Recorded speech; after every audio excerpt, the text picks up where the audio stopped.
Olá, tudo bem com vocês? Eu sou a Silvia, PCNP de Língua Portuguesa, aqui da Diretoria de Ensino de Mojimirim, e hoje vou fazer mais uma leitura para vocês. Hoje eu vou ler o texto Um Corpo com Asas, do livro A Alegria de Ensinar, de Rubem Alves. Eu gosto muito das escritas de Rubem Alves, então eu resolvi compartilhar com vocês.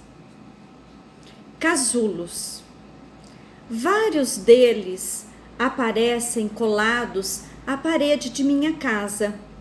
Lá dentro, eu sabia, se encontravam lagartas que dias antes haviam comido folhas das plantas do meu jardim.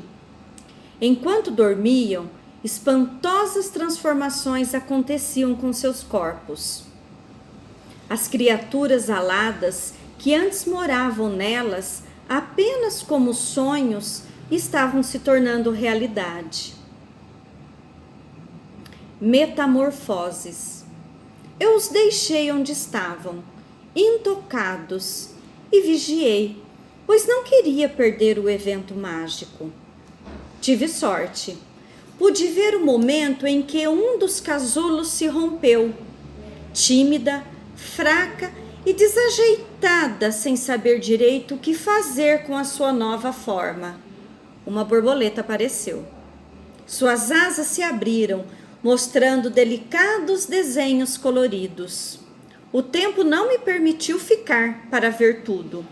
Quando voltei, ela não estava mais lá. Seguira seu novo destino de voar à procura de flores. Se o mundo da lagarta não era maior que a folha que comia, o universo da borboleta era o jardim inteiro. Iria, flutuando ao vento, por espaços com que uma lagarta não podia sonhar. Pois é, a Mariana também está saindo do casulo. A cada dia que passa, vejo suas asas crescerem. Novos desenhos, novas cores, voos cada vez mais distantes. Está se transformando em borboleta. Não, borboletra. Ela aprendeu a falar e as palavras lhe deram asas. Até se esqueceu das bolinhas. De repente, elas ficaram pouco para o muito que cresceu dentro de sua cabeça. Enquanto brincava com as bolinhas, ela não era muito diferente de um gatinho que também gostava de brincar com bolinhas.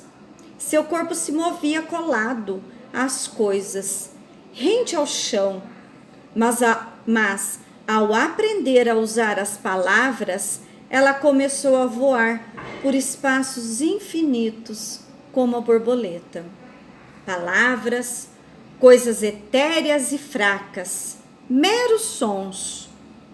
No entanto, é delas que o nosso corpo é feito. O corpo é a carne e o sangue, metamorfoseados pelas palavras que aí moram. Os poetas sagrados sabiam disto e disseram que o corpo não é feito só de carne e sangue. O corpo é a palavra que se faz carne. Um ser leve que voa por espaços distantes, por vezes mundos que não existem, pelo poder do pensamento. Pensar é voar. Voar com o pensamento é sonhar. Lembram-se das palavras de Valéry? O pensamento é o trabalho que faz viver em nós aquilo que não existe. E ele pergunta: mas que somos nós sem o socorro do que não existe? É o poder de sonhar que nos torna humanos. É nisto que a psicanálise acredita. Somos sonhos cobertos de carne. Por isto que, diferente dos médicos que apalpam, olham, examinam e medem os sintomas físicos do corpo, ela se dedica a ouvir palavras, pois é nelas que moram as coisas que não existem, os sonhos, os pensamentos que nos fazem voar. Sem prestar muita atenção ao rastejar da lagarta, ela procura ver a forma dos movimentos que a borboleta desenha no ar por meio das palavras. Ela sabe que o visível, a carne, é apenas uma fina superfície em cujo interior existe um mundo encantado. Corpo, lagoa. Na superfície, os reflexos do mundo de fora, as árvores, as nuvens, as montanhas. Mas, se, libertados do fascínio dos olhos, pararmos para ouvir as palavras que saem de suas profundezas, como bolhas, poderemos ter vislumbres de criaturas invisíveis, peixes coloridos, catedrais submersas, plantas desconhecidas, histórias de amor e de terror. A Mariana aprendeu a falar. Ela ganhou o poder de voar pelos mundos que moram nas palavras. Ouve histórias, aquelas que sempre foram contadas: Chapeuzinho Vermelho, Cinderela, Branca de Neve. O mundo da sua fantasia se liberta dos limites do casulo. Pouco importa que nunca tenham acontecido as histórias.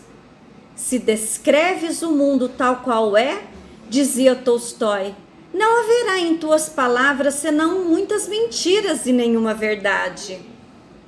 As palavras nos dizem que estamos destinados a voar, a saltar sobre abismos, a visitar mundos inexistentes, pontes de arco-íris que ligam coisas eternamente separadas. Pelo poder da palavra, ela pode agora navegar com as nuvens, visitar as estrelas, entrar no corpo dos animais, fluir com a seiva das plantas, investigar a imaginação da matéria, mergulhar no fundo de rios e de mares, andar por mundos que há muito deixaram de existir, assentar-se dentro de pirâmides e de catedrais góticas, ouvir corais gregorianos, ver os homens trabalhando e amando, ler as canções que escreveram, aprender das loucuras do poder, passar pelos espaços da literatura, da arte, da filosofia, dos números, lugares onde o seu corpo nunca poderia ir sozinho. Corpo espelho do universo, tudo cabe dentro dele. Não é à toa que a Adélia Prado te tenha dito que erótica é a alma.